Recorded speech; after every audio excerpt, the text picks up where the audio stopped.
I'm Vicki Blight for Absolute Radio Backstage. Oh, yes, you are. I am. Hell yes. Backstage at Hard Rock Calling 2011. It's sunny. The sun has come out for you guys. How are you feeling apart from hot? I'm sweating, how do you say? My balls off. That's how you say it. Today is all about celebrating UK radio. Do you know what?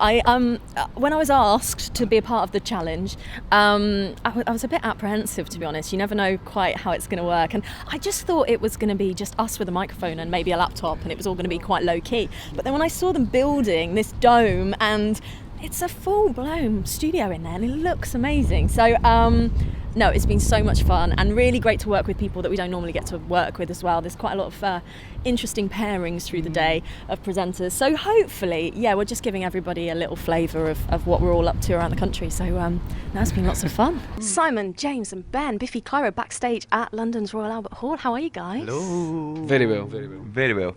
You look so fresh, so clean. Is Oh, it the you're a nice weather professional. outside? You're a Or? professional. I think we're going to be friends, Vicky. I think so too. Well, you know, post-gig, I'm sure it's a different story. I think it's the first week we've had a good night's sleep since Last forever, last year or something. Yeah, so we've finally got a week to rest before the run, in the run up to this show. So hopefully that's why we look all right. Because we caught up with you quite recently at the House of Commons gig, and you were chatting then about the fact that you were knackered and you'd just been flat out and you were looking forward to a bit of a break. Are you only playing incredible venues now? You know, House of Commons, Royal Albert Hall, you know. Unless the Queen's in on it, we're not interested. I know.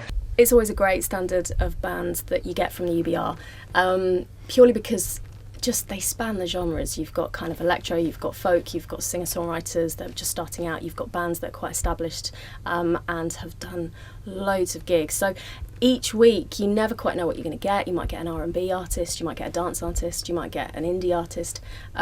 So I love the differences, the variety, and it's quite interesting to see what people are doing. They're kind of running with the current genres, but providing a new twist on it, and something a little bit different, a little bit raw, which makes it special.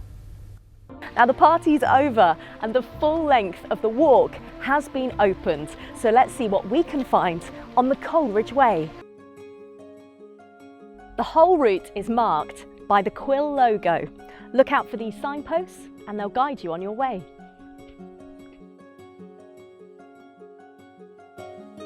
The walk takes you through an ever-changing landscape of open moorland, ancient woodland, historic villages and dramatic coastline with scenery and stunning views that change as you reach each new section. So let's visit some of the places on the Coleridge Way.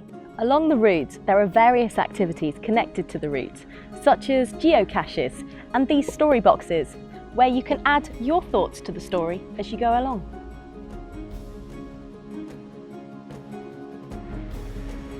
Wedden Cross sits almost at the midpoint of the Coleridge Way.